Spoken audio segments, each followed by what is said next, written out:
গত পর্বে রিনা একটা কাগজ পেয়েছিল, কিন্তু সেই কাগজে কী লেখা ছিল সেটা জানার আগে একটা সত্যি জানা খুব দরকার।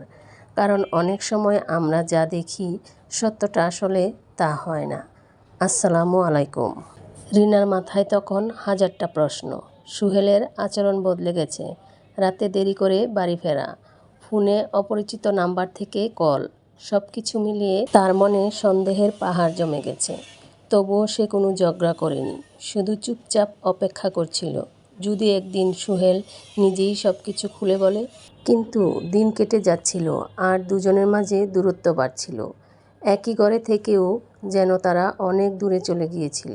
সেদিন রাতে সুহেল বাড়ি ফিরতেই রিনা তার দিকে তাকিয়ে বলল, তুমি কি আমাকে আগের মতো আর বিশ্বাস করো না, নাকি এমন কিছু হয়েছে যা তুমি আমাকে বলতে চাইছো না?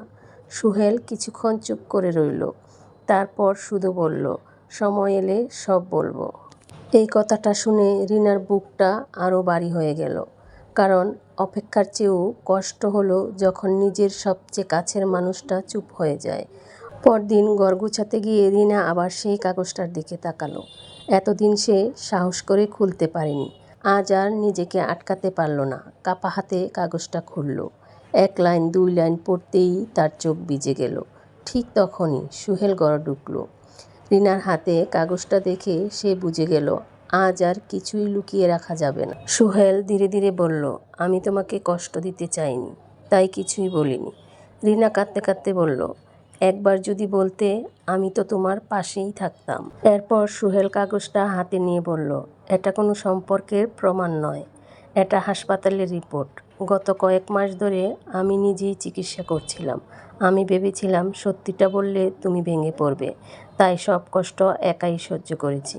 রিনা আর নিজেকে সামলাতে পারল না। সে শুধু সুহেলের হাতটা শক্ত করে ধরে বলল, সংসারে কষ্ট থাকতেই পারে, কিন্তু কষ্টটা যদি দুজনে ভাগ করে নেওয়া যায় তাহলে সেটা আর এত ভারী লাগে না। সেদিন তারা দুজনেই বুঝছিল সন্দেহ নয়, সত্যিটা বলার সাহসটাকেই একটা সম্পর্ককে বাঁচিয়ে রাখে। এই গল্পটা থেকে যদি একটা শিক্ষা নিতে হয় তাহলে সেটা হলো, যার সঙ্গে সারা জীবন থাকার কথা তার কাছ থেকে সত্যিটা কখনো লুকিয়ে রাখবেন না। কারণ অনেক সময় নীরবতাই সবচেয়ে বড় ভুল বোঝাবুঝির জন্ম দেয়। জীবনের সব প্রশ্নের উত্তর সন্দেহে মেলে না, অনেক উত্তর লুকিয়ে থাকে বিশ্বাসের মধ্যে।